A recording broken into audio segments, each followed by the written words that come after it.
Jumpa lagi nih bersama saya Umi Lainatul Ma'firah di sharing-sharing santai.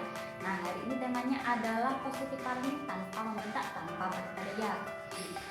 Di sini saya tidak sendirian, saya ditemani para narasumber. Ada Bu Maron sebagai guru PAUD dan juga ada Bu Il dan Bu Il sebagai orang tua. Nah, terima kasih atas waktunya sudah menyempatkan untuk ngobrol-ngobrol santai di sini.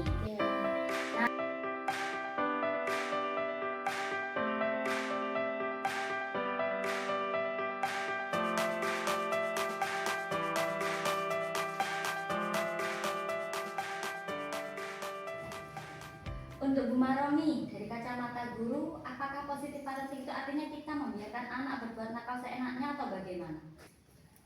Begini, kita sayang kepada anak bukan berarti anak berbuat seenaknya kita biarkan, tetapi kita sayang, aturan juga harus tetap berjalan. Kita punya aturan seperti ini, anak juga harus tetap mematuhi dalam keadaan apapun.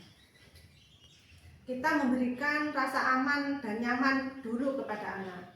Ketika anak berbuat salah, kita memberikan rasa aman dulu kepada anak, biar anak nyaman, anak tenang terlebih dahulu, baru kita beritahukan perbuatan itu salah dan sikap apa yang harus dilakukan anak. Sikap yang benar itu seperti apa kita beritahukan, seperti itu.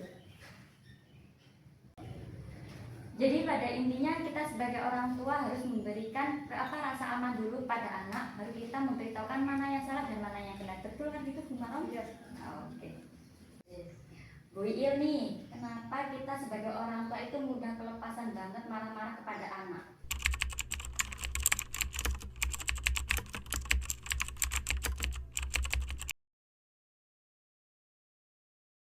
Baik, Mbak Ayin. Sebenarnya orang tua marah itu adalah sebuah sinyal bahaya yang ditunjukkan karena orang tua itu merasa kurang terpenuhi kebutuhannya, seperti kebutuhan istirahat, kurang tidur, kurang dukungan, bahkan waktu untuk dirinya sendiri.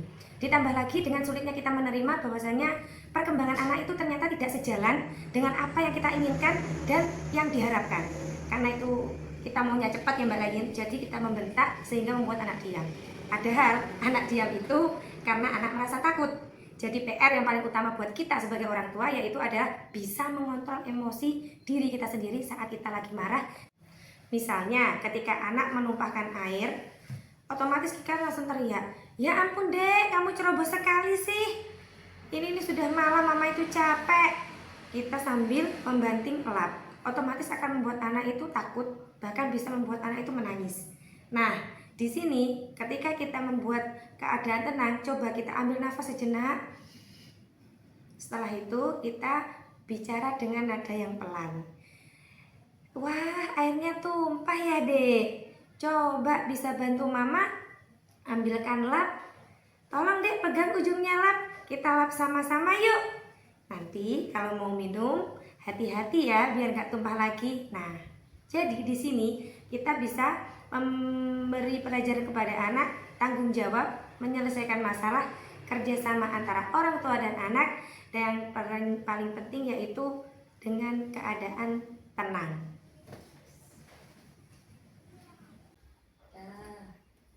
Untuk Bu ini, bagaimana sih caranya jenengan menghadapi anak-anaknya ketika tantrum di tempat umum? Terima kasih untuk pertanyaannya Mbak Lagi. Kalau saya pribadi sih, kalau anak lagi tantrum itu biasanya saya biarkan dulu anaknya itu melepaskan emosinya, entah itu marah-marah atau apapun itu, biarkan dulu. Nanti kalau emosinya sudah mereda, baru saya dekati, baru saya ajak bicara dari hati ke hati. Bu Maron, ada istilah time in dan time out. Perbedaan dari keduanya itu gimana sih?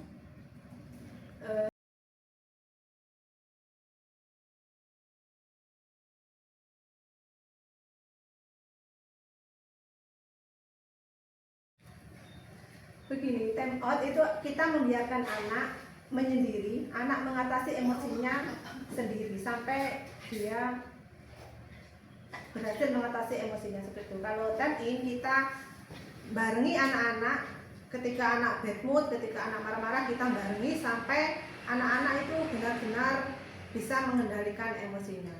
Seperti ketika ada anak mukuli temennya, kita pisahkan anak-anak tersebut. Misalkan di kelas ini ya, misalkan di kelas ada anak mukuli temennya, yang satu gurunya mengendalikan teman-teman yang lain, gurunya yang satu lagi mengajak anak yang mukuli tersebut ke ruangan yang lebih sunyi. Kita tenangkan anak-anak tersebut, kita suruh duduk atau dikasih minum seperti itu biar tenang. Setelah tenang, baru kita tanya, adik tadi marah ya? Adik kesel ya?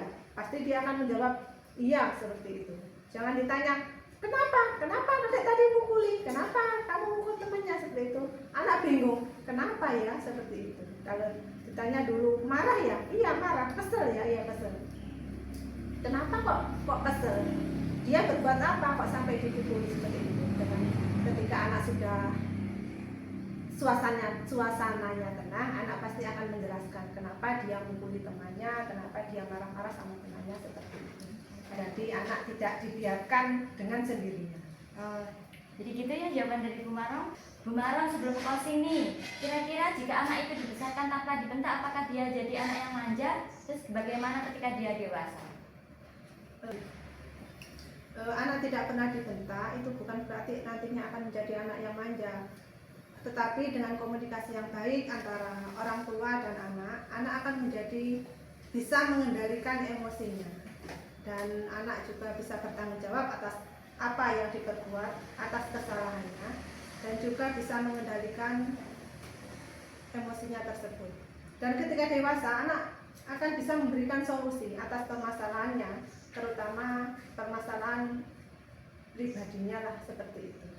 Jadi anak itu nantinya juga akan menuruti peraturan orang tua dengan kefahamannya. Nurut karena paham, bukan karena takut sama orang tua. Jadi dimanapun anak berada pasti akan nurut atas peraturan yang diberikan orang tua karena dia memahaminya seperti itu. Sekarang untuk Bu Il sama Bu ini, untuk time in sendiri itu apakah bisa diterapkan di rumah dan bagaimana jika anak itu nggak mau time in? Gimana Bu Il? Saya dulu. Baik. Time in itu bisa berhasil jika orang tua itu konsisten. Jadi ketika anak itu menunjukkan penolakan dan mengamuk, kita sebagai orang tua harus tetap berada di sisinya, mendampingi. Sambil kita itu mengatakan, Dek, Ibu akan tetap di sini menunggu adik sampai adik siap untuk dipeluk. Kita juga harus menunjukkan bahwa kita itu tetap sayang, kita tetap ada meskipun dalam keadaan apapun anak, termasuk ketika anak sedang marah. Ya, saya sependapat dengan Bu Lilka. Kalau menurut saya itu ya jangan labalin anak pada salahnya. Bilang aja, Ibu sayang sama kamu, tapi dikurangin ya marah-marahnya. Ibu gak suka kalau kamu marah-marah. Baik, sebagai penutupan, kasih tips yang bisa diterapkan buat ayah bunda di rumah. Monggo.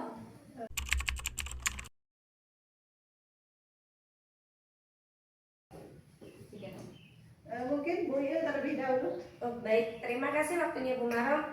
Kalau menurut saya sebelum kita menyuruh anak melakukan sesuatu itu jangan langsung perintah. Sentuh dulu, sapa, baru suruh. Jadi ketika kita contohnya menyuruh anak melakukan sikat gigi, di situ kita bisa gendong atau kita tuntun anaknya. Setelah itu kita berbicara dengan menatap kedua matanya untuk menunjukkan bahwa apa yang kita bicarakan adalah sesuatu hal yang sangat serius.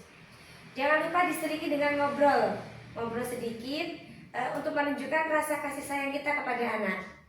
Ketika anak sudah merasa terisi tangki cintanya, di situ anak akan mudah untuk mendengar apa yang kita suruh. Dan anak juga akan mudah nurut dengan apa yang kita perintahkan. Seperti itu. Monggo tuh Bu Il. Oke, terima kasih. Oke, kalau menurut saya utamakan mood kita sendiri aja dulu. Karena apa? Kalau dirasa kita sudah mau meledak emosinya, tak apa-apa bilang, Ibu mau ke kamar mandi dulu, Ibu capek. Karena apa? Kalau untuk time out untuk orang tua itu sangat penting. Karena apa? Biar kita nantinya tidak terbawa emosi. Sudah. Monggo. Dari saya, untuk anak-anak, kita tidak menggunakan kata-kata larangan jangan, tetapi kita ganti dengan kata hati-hati. Misalkan ketika anak lari-lari dengan kencang, kita tidak menggunakan kata adik jangan lari ya, tidak seperti itu. Kalau kita menggunakan jangan, anak-anak nanti tambah akan mencoba untuk lari lebih cepat seperti itu. Jadi kita ganti dengan kata-kata hati-hati. Adik hati-hati ya kalau jalan, seperti itu. Wih, mantap banget. Jadi ayah bunda, jawaban atas sharing-sharing hari ini adalah sangat bisa diterapkan di rumah. Kuncinya konsisten, kuasai emosi dan penuh sayang.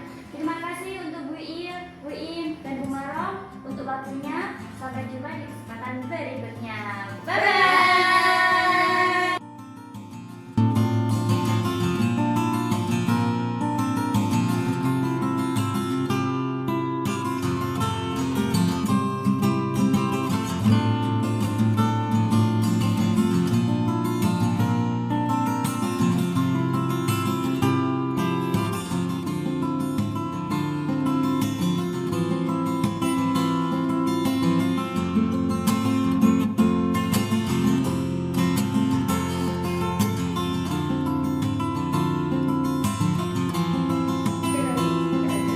Tahun 2024 Justice, justice.